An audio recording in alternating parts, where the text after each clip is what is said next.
Hoy vamos a comenzar con la serie Colosenses, ¿sí? Un libro que se escribió hace más de 2000 años, o aproximadamente 2000 años, y aunque fue escrita hace tanto tiempo, esta carta habla de una manera tan sorprendente y tan clara para enfrentar a los desafíos en esta era, en este tiempo. Nosotros vivimos en un tiempo en donde hay un gran avance científico, ¿sí?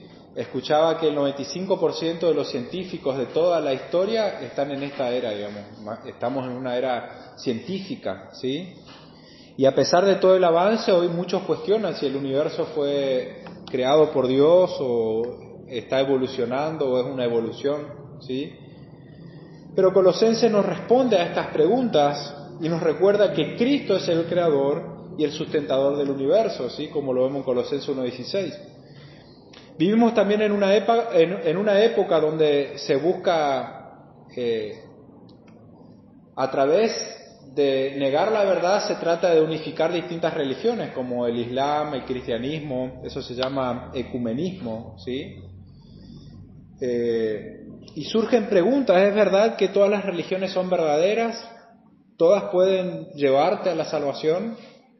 ¿Podríamos unificar todas las religiones y evitar los conflictos de tal manera de que ya no haya más problemas? Y Colosenses encontramos de que no.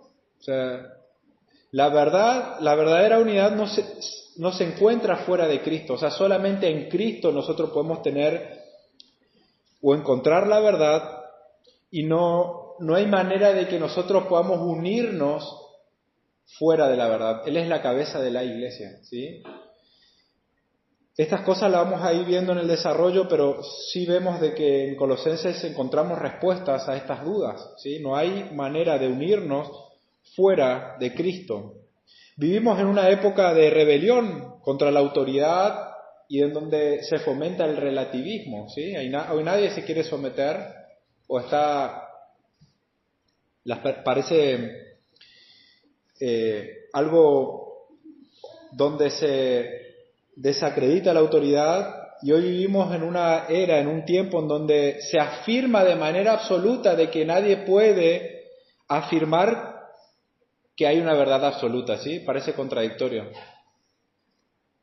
Se afirma de manera absoluta de que no hay una verdad absoluta, entonces no es una verdad absoluta, ¿sí? Hay una contradicción, pero eso es en donde en el mundo afirman de que todo es relativo, nada es verdad, pero eso lo toman como algo absoluto, ¿sí? Pero nosotros en Colosenses declara de que hay una verdad absoluta y nos dice una verdad absoluta de que Jesús no es solamente un maestro, sino que Él es Dios mismo encarnado. Él es la imagen del Dios invisible, en Él habita corporalmente toda la plenitud de la deidad. Su autoridad es absoluta y su verdad no tiene límite, no tiene igual. Su verdad es absoluta. Nuestra era también es una era de pragmatismo. Vamos a ver de que hay muchas personas no cuestionan si el cristianismo es verdadero o no, sino buscan si el cristianismo funciona o no funciona, ¿sí? Y surgen preguntas diciendo si en verdad Cristo puede cambiar la vida, puede dar paz, gozo, felicidad. ¿Conocer a Cristo da significado, esperanza, propósito a la vida? Colosenses responde a estas preguntas, afirma que Cristo sí transforma las vidas, Cristo hace que todos los pecadores seamos santos y sin mancha ante los ojos de Dios. Él sí cambia vidas.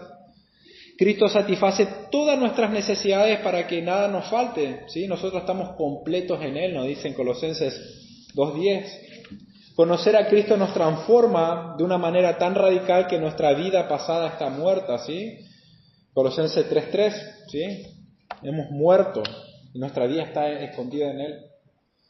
Nuestra era, en el tiempo que nosotros vivimos, está marcada también por una frustración en las relaciones.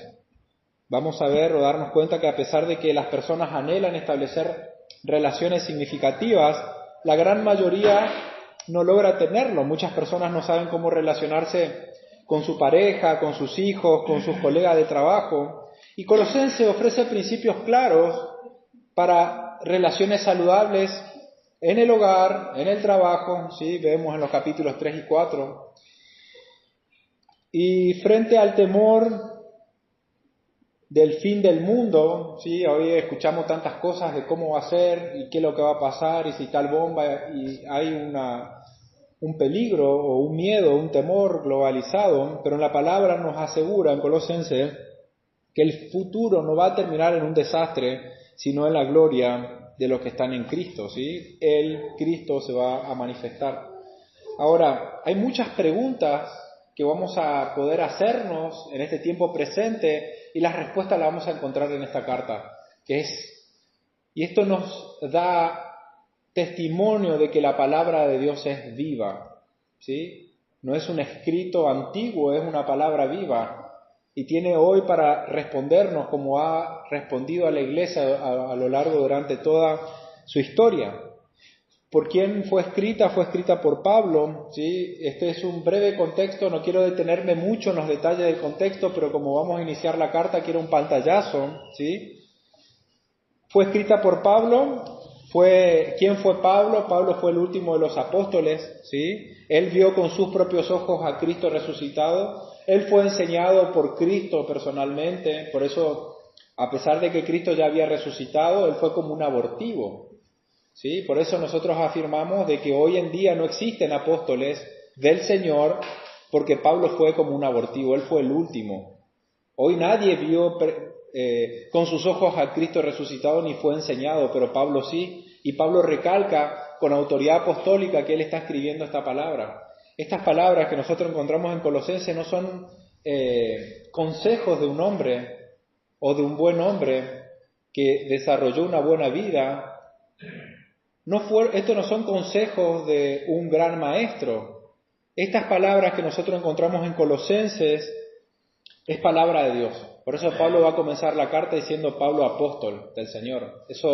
Él está hablando con una autoridad apostólica, no como un mero maestro nada más. Entonces, ¿quién eran los destinatarios de esta carta? Pablo le escribe a los colosenses, ¿sí? A los santos y fieles de Colosa, ¿sí? Que están en Colosas, nos dice el versículo 2, ¿sí? Y esta carta Pablo tiene la particularidad que junto a otras la escribe desde la cárcel, ¿sí? Es una de las cartas de la prisión. Pablo estaba preso.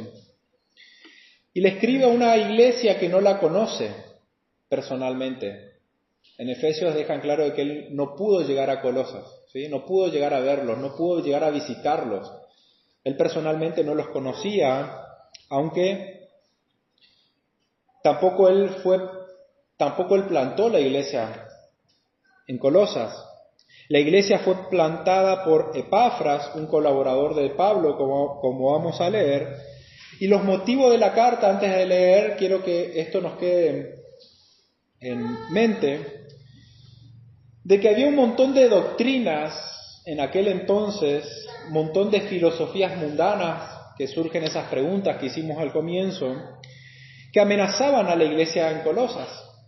Pablo no dice directamente estas son las herejías, porque muchos suponen, o podemos hablar del gnosticismo y de un montón de doctrinas. Pablo no dice claramente cuáles son, pero nosotros podemos ver cuáles son de manera indirecta por las cosas que Pablo corrige. Pablo se dedica a corregir cuáles son estas cosas, y por mencionar algunas cosas, en aquel entonces se promovía de que Cristo era insuficiente, ¿sí? En el capítulo 2 vemos que se incitaba a los colosenses que ellos tenían que tratar duramente a su cuerpo para agradar a Dios, ¿sí? Como que la materia era buena y la carne era mala. Era un pensamiento del cual siglos después o de donde se desprende el gnosticismo, ¿sí? Obligaban a cumplir con ciertas reglas de la ley, de no comer ciertas comidas y no tocar ciertas cosas, y atacaban a la verdadera humanidad de Cristo, ¿sí? Porque si Cristo es quien dice ser el Hijo de Dios, Dios encarnado, ¿cómo iba a venir en algo tan impuro como la carne, ¿sí? Entonces, estas doctrinas estaban amenazando a la suficiencia de Cristo, ¿sí? Y Epafras, que era aquel que fundó o aquel que predicó el Evangelio y funda la iglesia, ve este peligro, pero él no sabe cómo actuar, ¿sí? No sabe qué hacer. Entonces él va y lo ve a Pablo Y manda esta carta que tenemos acá a los colosenses. Pablo escribe para poder combatir contra las filosofías mundanas.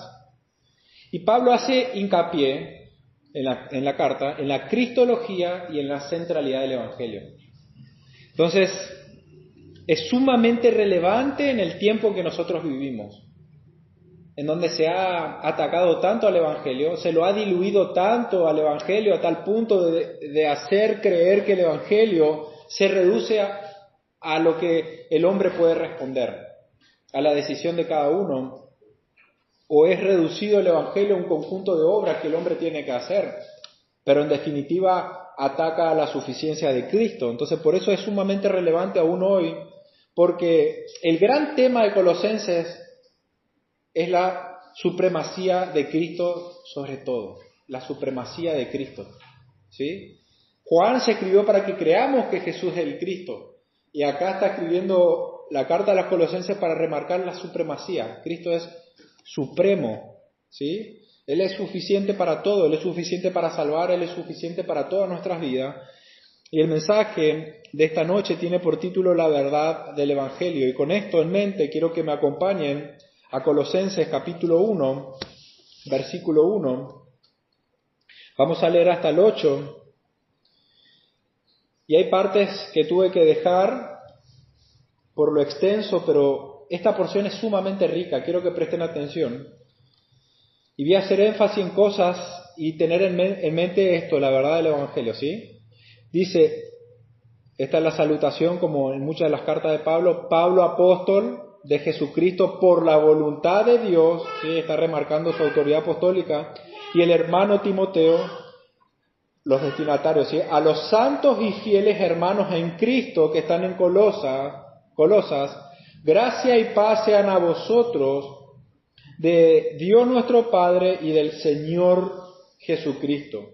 Siempre orando por vosotros, damos gracias a Dios, Padre de nuestro Señor Jesucristo, habiendo oído de vuestra fe en Cristo Jesús y del amor que tenéis a todos los santos, a causa de la esperanza que os está guardada en los cielos, de la cual ya habéis oído por la palabra verdadera del Evangelio, que ha llegado hasta vosotros, así como a todo el mundo, y lleva fruto y crece también en vosotros.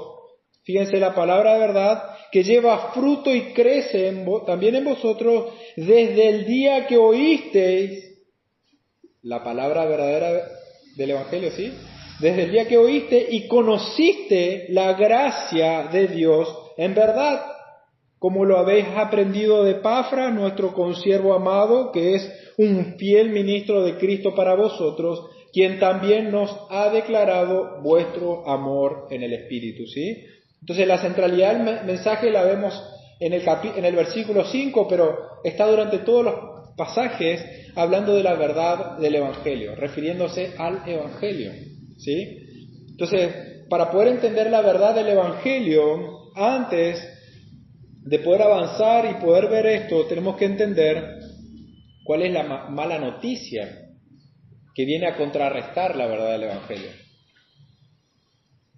O por qué la verdad del Evangelio es tan gloriosa. Y tenemos que saber, de acuerdo a las Escrituras, de que Dios es infinitamente santo. Él es el Creador, Él es el Supremo Señor, Él creó todo y Él es infinitamente santo. Él no puede tener compañerismo con el pecado, Él no se complace en la maldad, Él no se deleita en la maldad, Él es juez justo y Él tiene que castigar al pecado. Ahora el problema se da en que nosotros no somos justos y santos como Dios demanda. Nacemos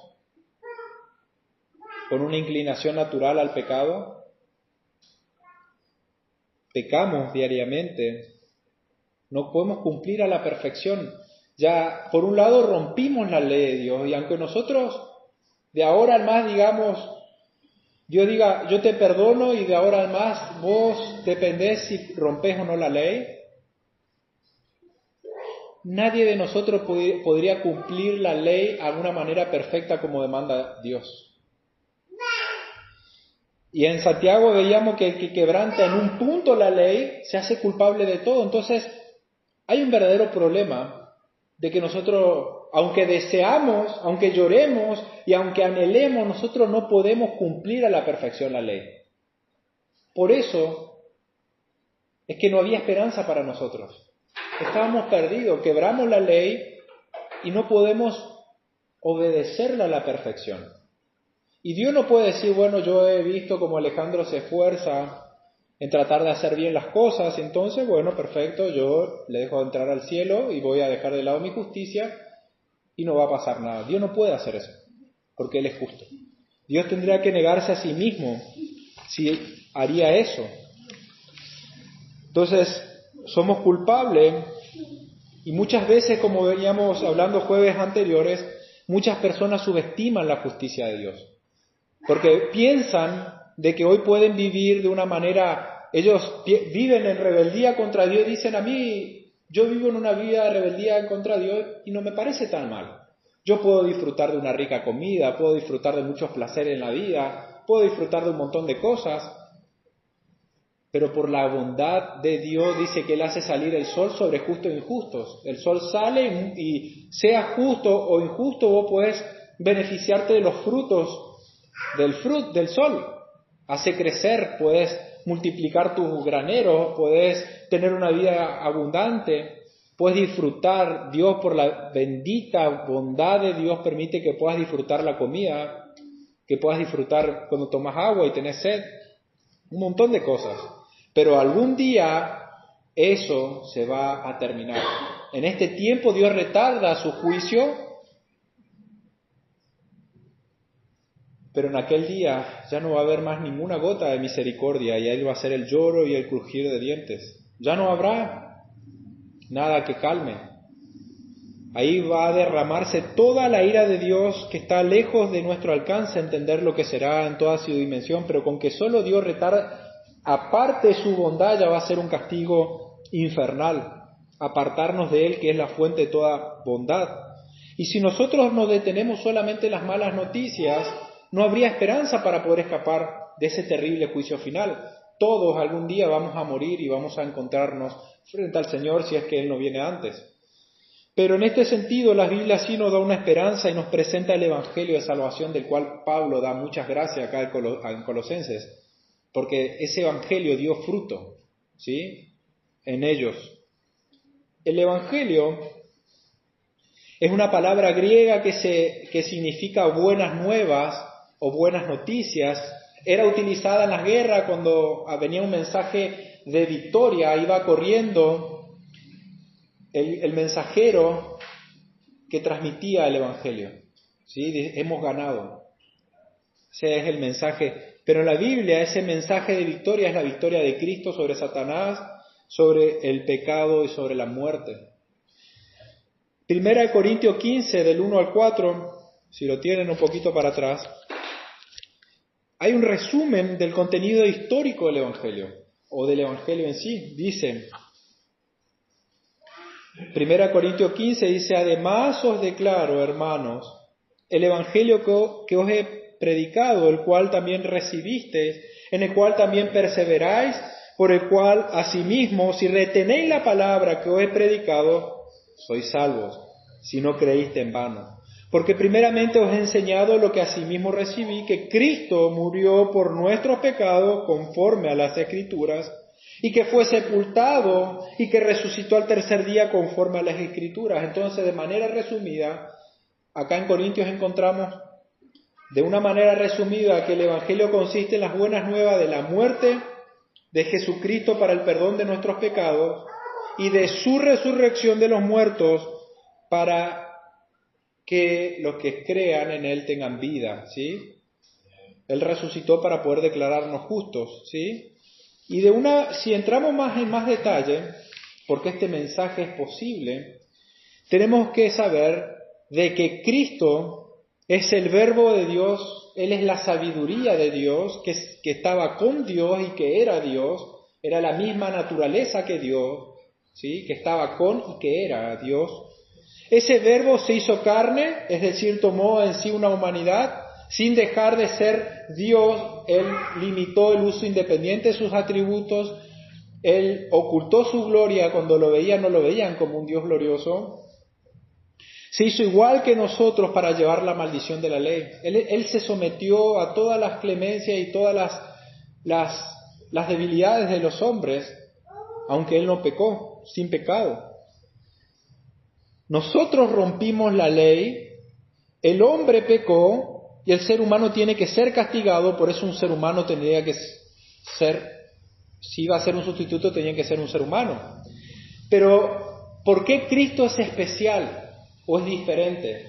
Como venimos viendo los jueves, el valor de Cristo es infinito, ¿sí? Cristo dice que por Él y para Él fueron hechas todas las cosas. Por lo tanto, si todo lo que existe, existe por Él, Él no es la creación, Él es el creador. Entonces, Él como creador es más importante que toda la creación.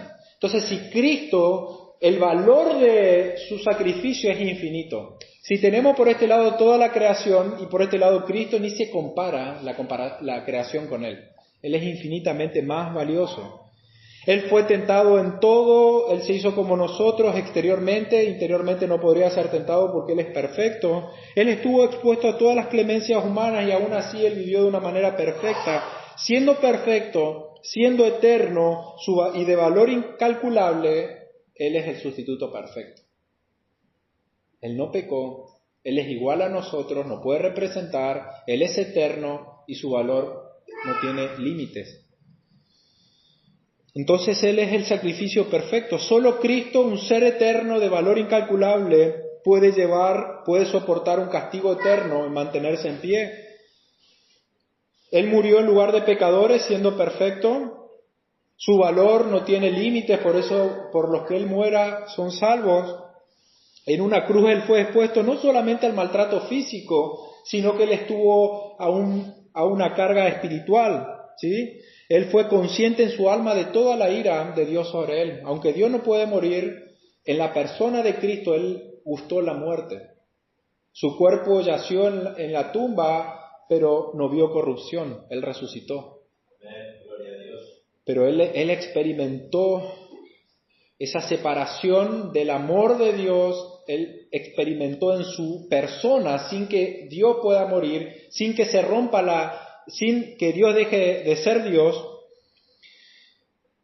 sin que se rompa esa Trinidad, en su persona Él experimentó esa muerte, ese castigo eterno. Eterno no en el tiempo, sino en la intensidad. Él sufrió un castigo eterno. ¿Por qué Él pudo soportar una intensidad tan fuerte? Porque Él es eterno. Nosotros no podríamos. Tendríamos que estar todo el tiempo, pero Él es eterno, ¿sí? Él está fuera del tiempo, que vino en un momento dado y se hizo hombre. Pero Él como eterno puede ser nuestro sustituto. Él fue sepultado y resucitó al tercer día. Eso es de manera detallada todo el mensaje que nos muestra las Escrituras, para que todos los que crean en Él, en este Salvador, puedan ser salvos. ¿De qué vamos a ser salvos? La palabra nos habla de ser salvos de la ira de Dios. No es que vamos a ser salvos de Satanás, vamos a ser salvos de la propia ira justa de un Dios santo. Y este mensaje es el poder de Dios para salvar. El poder no está en nuestras palabras, no está en nuestro intelecto, no está en nuestras capacidades, sino solamente en Él, que obra a través de la palabra que es predicada y el Espíritu Santo que obra, ¿sí? Entonces, el primer punto, de manera detallada, es que la verdad del Evangelio se recibe por fe. Versículos 3 y 4 dice: siempre orando por vosotros damos gracias a Dios, habiendo oído de vuestra fe en Jesucristo. No es que Pablo oraba todo el día por ellos, sino que cada vez que oraba le daba gracias a Dios. Se acordaba de los colosenses y gracias a Dios. Y Pablo, dijimos, no los conocía personalmente, pero sí sabía el testimonio de ellos por medio de Epafras. Y aunque él admira la fe de estos hermanos que fueron separados del pecado y que fueron unidos a Dios, Pablo no comienza dando gracias a los colosenses, sino a Dios. Y esto fue confrontativo para mí, que muchas veces terminamos dejando o perdiendo de vista que es a Dios que tenemos que dar gracias por lo que Él hace y obra, ¿sí? Dios daba gracias a Dios por la fe de ellos. No es que le dice gracias Colosenses por creer, Gracias Dios por la fe en ello. Entonces esto nos muestra que la fe salvadora es un don de Dios. Y esto está de acuerdo con todas las Escrituras. Por ejemplo, Efesios 2, versículo 8 dice, porque por gracia, o sea, por un regalo inmerecido, sois salvos por medio de la fe, y esto no de vosotros, pues es un don de Dios. La fe misma es un don de Dios, no por obras para que nadie se gloríe. Por tanto, es Dios quien merece ser alabado por nuestra fe, por nuestra salvación, y no los hombres. Por eso Pablo da gracia a Dios por la fe de ellos, ¿sí? Si no, no está cayendo gracias por creer, es gracias a Dios por obrar en ellos. Y sí, la fe salvadora es una respuesta al Evangelio, ¿sí? La fe es la respuesta nuestra al Evangelio. Creemos, cuando somos expuestos al Evangelio, Dios obra y nosotros respondemos con fe por la obra de Dios en nosotros, ¿sí? Es una respuesta basada en qué, en la certeza y en la convicción de Cristo como Salvador y como Señor. Esa es nuestra respuesta, es su obra en nosotros. Y Pablo entonces agradece a la obra de Dios en ellos, ¿sí? ¿Por qué? Porque ellos respondieron a que Epafras les predicó el Evangelio y ellos respondieron, ¿sí? Por esto vemos la necesidad de predicar el Evangelio. Dios obra a través de la proclamación del Evangelio, ¿sí? Que llega a todo el mundo, como dice más adelante, y de una manera particular por medio de Epafras, así el Evangelio se difunde por personas. Y acá vemos el mayor milagro de todos, ¿sí? Muchas veces podemos buscar milagros que sanen enfermos o que se liberen endemoniados, pero el mayor milagro de Dios es que la persona crea la vida, aquellos que están muertos espirituales puedan tener vida espiritual. Para Jesús, ¿qué era más fácil? ¿Sanar al leproso o perdonarlo? ¿Qué era más fácil humanamente? Podemos decir, bueno, cualquiera puede decir te perdono. Pero para que ellos entiendan de que Él tenía autoridad, le dijo, tus pecados te son perdonados. Y le sanó. A Cristo no le costó sanar. Pero lo que recalca es su poder y su autoridad para perdonar.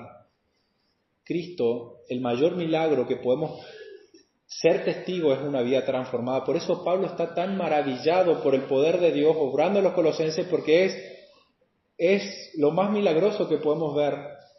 Vidas transformadas por el poder del Evangelio, por el poder de Dios que obra cuando el Evangelio es predicado. Personas que pueden restaurar su relación con Dios y pueden volver a la vida. El Evangelio es poder de Dios para salvar y se espera que las personas respondan con fe a estas buenas nuevas del Evangelio. En el original, fe, que viene de pisti, significa estar persuadido de que algo es verdad y creerlo. Pero la fe verdadera es mucho más que una simple aceptación intelectual, ¿sí?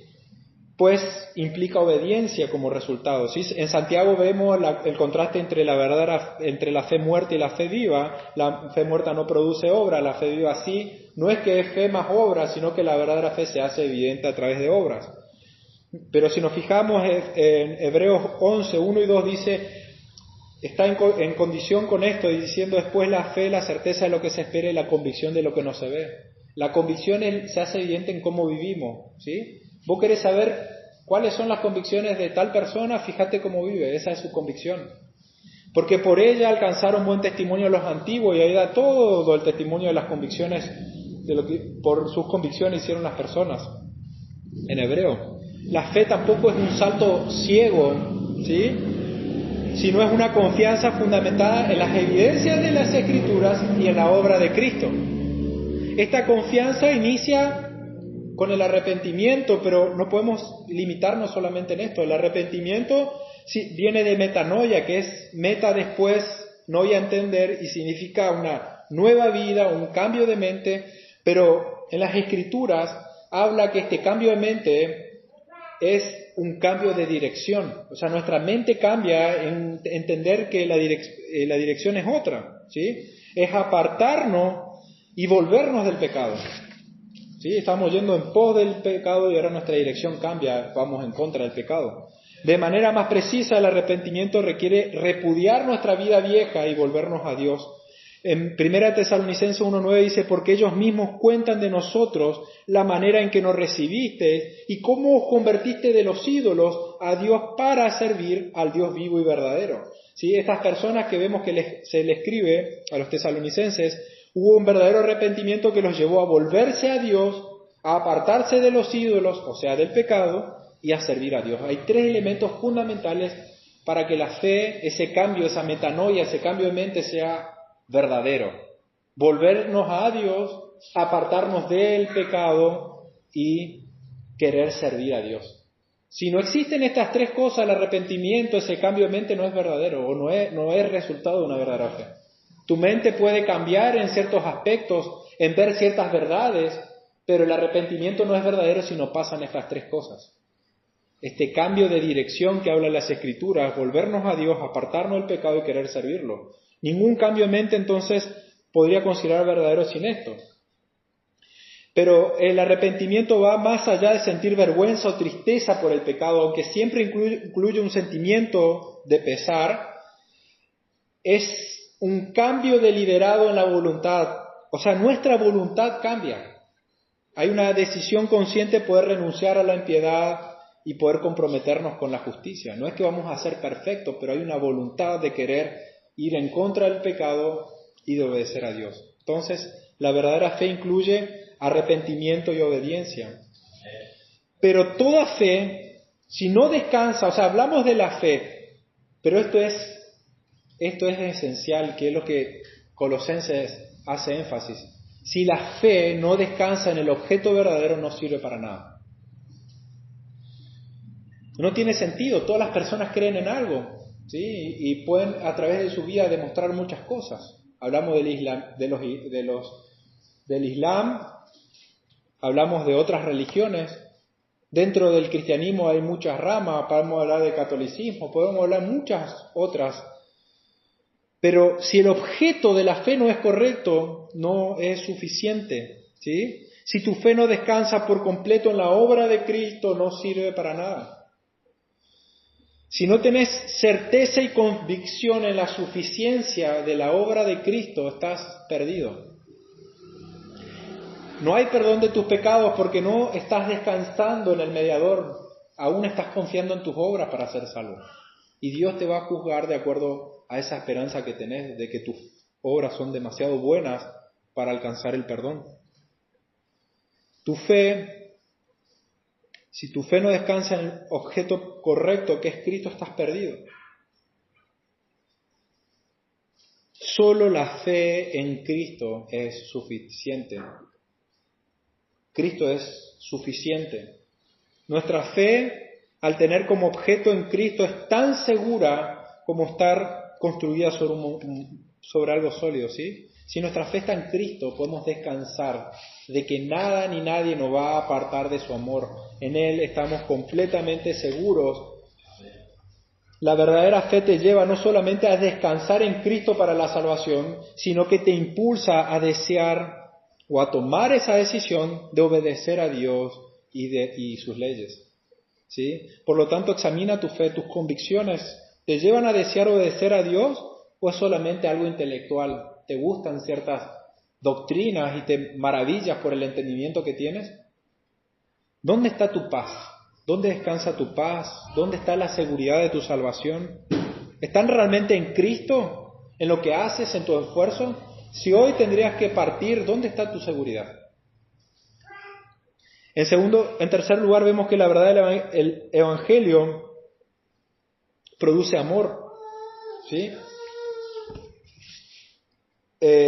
La verdad, y dice versículo 4, y del amor que tenéis por todos los santos, ¿sí? Los colosenses amaban sin distinción, por lo tanto, vemos que ese amor genuino que ellos tenían era una evidencia de la fe verdadera que ellos tenían. Por eso Pablo da gracia, ¿sí? La fe genuina no existe en el vacío, sino que siempre resulta en una vida transformada.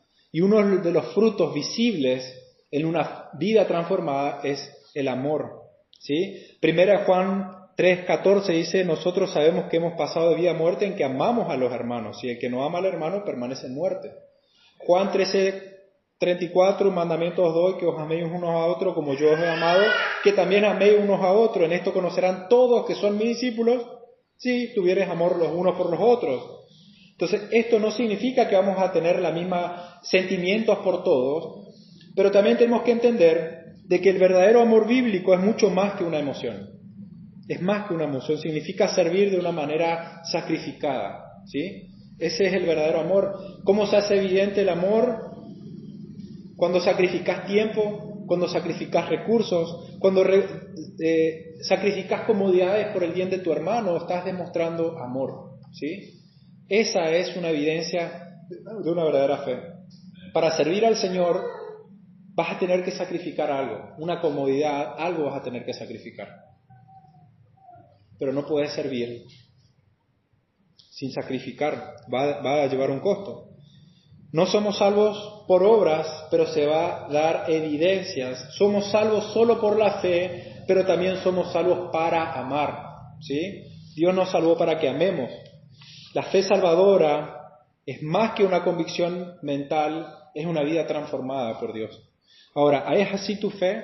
¿Crees en el Evangelio de esta manera?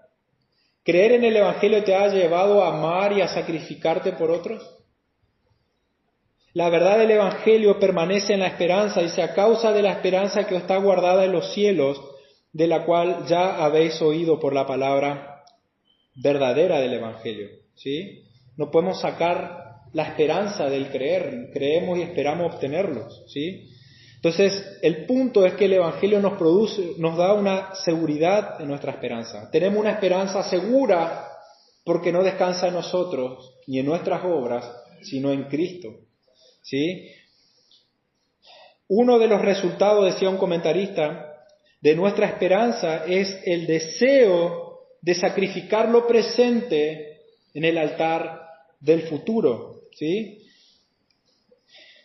Esta esperanza, o sea, nos lleva a estar nosotros dispuestos a despojarnos de la gloria presente, despojarnos de la comodidad, de satisfacciones del mundo actual, con miras de disfrutar la gloria futura con Cristo. En pocas palabras, esta esperanza segura en la gloria que vamos a tener con Cristo nos lleva a amar unos a otros de manera sacrificial. Está relacionado la fe, la esperanza y el amor. Por eso el amor es superior, pero es el resultado de todos. La esperanza reservada en los cielos nos motiva a sacrificar lo temporal. Por eso Moisés, hecho ya grande, rehusó ser llamado hijo de la hija del faraón, ¿sí? Él prefirió escoger ser maltratado con el pueblo que que gozar de los deleites temporales del pecado, ¿sí? Ahora, ¿por qué estuvo dispuesto Moisés a hacer tales sacrificios? Porque él tenía puesta la mirada en el galardón. ¿Por qué estuvo dispuesto a renunciar a las riquezas y el poder que pertenecían a Egipto? Porque él se sostuvo como viendo el invisible, por fe, su fe. Moisés sabía que aunque él iba a sufrir pérdidas en ese momento por las decisiones que él estaba tomando, por honrar a Dios, Dios lo va a recompensar con cosas más grandes. Él esperaba una gloria con Dios que sobrepasaba cualquier cosa que podría ofrecer Egipto. Jim Elliot dice, no está loco quien para ganar lo que no puede perder entrega lo que no puede conservar. No podemos ganar la salvación, pero sí podemos ganar recompensas eternas. Pueden quitarnos la vida, pero no pueden quitarnos las recompensas. Por eso somos alentados a hacer tesoros donde ladrones no roban, ni minan, ni se corroen, ¿sí? Ahí es donde estamos alentados a poner nuestras riquezas. Pueden quitarnos la vida, pero nadie nos puede quitar nuestra recompensa. Y esto nos desafía a vivir con los ojos puestos en la eternidad. ¿Cuál es tu esperanza? ¿Qué tan firme es? ¿Qué estás dispuesto a sacrificar por la verdad? Por esta esperanza que estás en Cristo. Hay dos cosas que las voy a pasar por arriba, pero no puedo dejar de nombrarlas. Fíjense en el versículo 6, que viene hablando de la verdad, y dice que llegando hasta vosotros, hablando de la verdad, así como a todo el mundo, y lleva fruto y crece. O sea que el Evangelio lleva fruto en aquellos que creen. Por eso Pablo se estaba gozando, porque él produce fruto. Por eso Jesucristo dice, por el fruto los conoceréis. Creer verdaderamente en Cristo se hace evidente, da fruto. Ellos daban fruto y continuaban creciendo espiritualmente, ¿sí? Porque la palabra de Dios es viva y es eficaz. Cuando el Evangelio entra en un corazón que fue preparado por Dios, da fruto, como dice Mateo 13. Entonces, por lo tanto, la palabra te lleva a que evalúes tu vida, si estás creciendo espiritualmente y si estás llevando a otros a Cristo. Y finalmente, fíjense cómo cierra todo en comprender y a quién tenemos que dar gloria. Fíjense que la verdad del Evangelio está arraigada en la gracia. El versículo 6 dice que ha llegado hasta vosotros, ¿sí? Y que dice que lleva fruto y crece también desde el día que oísteis, o sea, de oyeron el Evangelio, y conociste la gracia de Dios en verdad. ¿Cómo conocieron ellos la gracia de Dios? Por medio del Evangelio. Ellos conocieron la verdad. La gracia es el corazón mismo del Evangelio, por eso es que somos salvos por gracia. Es un regalo que no merecemos. No mereces que Dios te salve. Yo no merezco que Dios me salve. Nosotros merecemos que Dios nos condene eternamente por habernos rebelado contra Él. La base del Evangelio está en la gracia de Dios, no en nuestras obras. Es un regalo gratuito que nos concede Él, el perdón de los pecados, la vida eterna, que no lo merecemos. La verdadera fe en Cristo descansa en su gracia, en la gracia de Dios, no en nuestros esfuerzos. Y esto reafirma que la salvación es un regalo que no merecemos. Que Él nos dio soberanamente, y esta gracia distingue al verdadero evangelio del resto. Si el verdadero evangelio que descansa en la gracia tiene el objeto correcto que es Cristo. El evangelio que no descansa en la gracia no descansa verdaderamente en Cristo bíblico. El evangelio verdadero te va a llevar a que reconozcas que sos pecador, a que te arrepientas, a que puedas comprender de que tu obra no son suficientes para salvarte, pero también te invita a que descanses en la gracia de Dios y te desafía no solamente a que te arrepientas, sino a que, si crees, te desafía a que vivas sabiendo que tu salvación no depende de ti, solamente de Él, pero te desafía a que vivas con gratitud. Si verdaderamente crees, se hará evidente el amor por el cual Pablo da gracia, que se hace evidente en los Colosenses. Por lo tanto, mi pregunta es si estás seguro que tu fe realmente descansa en la gracia de Dios, en la gracia de Dios. El Evangelio es más que un simple mensaje, es el poder de Dios para salvar. Es un mensaje que está escrito en la palabra, que lo vemos desde Génesis y Apocalipsis. Pero Dios, por medio de su palabra, cuando es anunciada, el Espíritu Santo obra y ocurre el gran milagro de traer muertos a la vida.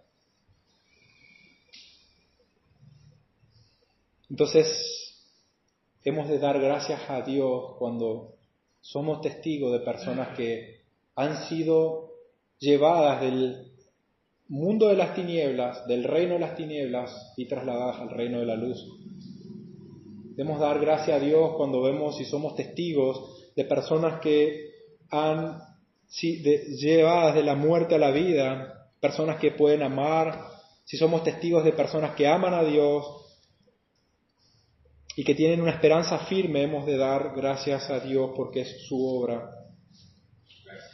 ¿Qué hemos de hacer con esto?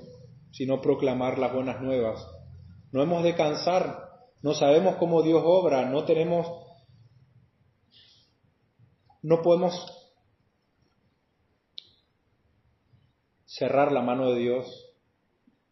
Hay muchas personas que una u otra vez han resistido, pero no nos hemos de cansar, no sabemos en qué momento Dios puede obrar. no nos corresponde al Señor. El Señor nos dijo que eso nos correspondía a nosotros, transformar vidas. Si Él nos dio una responsabilidad de poder proclamar el Evangelio, y también Él desafía a aquellos que no están creyendo que se arrepientan, porque cuando el Evangelio es predicado es como si Dios mismo estuviera implorando: reconcíliate conmigo.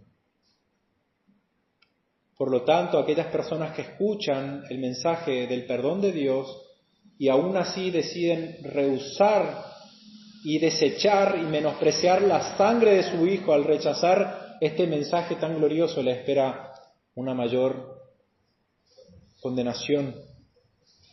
Por lo tanto, este mensaje y este inicio de Colosenses nos lleva a desafiar y a ver si realmente confiamos en la supremacía de Cristo, en la suficiencia de Cristo para salvar y transformar vidas. Vamos a orar y darle gracias a Dios por nuestro Señor Jesucristo, quien se dio por nosotros. Oramos. Dios Padre, gracias te doy por Cristo nuestro Señor. Gracias porque por tu amor nos has dado a tu Hijo, quien voluntariamente también se ha ofrecido por nosotros para salvarnos de tu propia ira. Cuánto amor incalculable, somos testigos a través del Evangelio, podemos ser testigos de tu amor a través de lo que Cristo ha hecho. Quien se sometió, quien estuvo dispuesto a hacerse como nosotros, estuvo dispuesto a cargar la ira, la maldición de la ley que nosotros rompimos, para ser nuestro perfecto sustituto, pero Él no está muerto. La muerte no lo ha podido retener, Él ha resucitado y hoy gobierna. Este Cristo que se hizo hombre, ahora como este hombre es glorificado y es digno de recibir toda nuestra alabanza, en quien has reunido todas las cosas para que todo nombre, para que todos en el universo doblen su rodilla ante Él. Gracias te damos, porque este ha sido tu voluntad de mostrar, Señor, y hacer evidente lo que es la gracia, lo que es la misericordia. Y hemos de contemplar también tu justicia, Señor. Gracias, Señor. Gracias porque te has dado a conocer en Cristo, a quien alabamos y damos toda la gloria, la honra y el honor porque es digno de recibirla. Gracias, Padre. Te alabamos. Amén.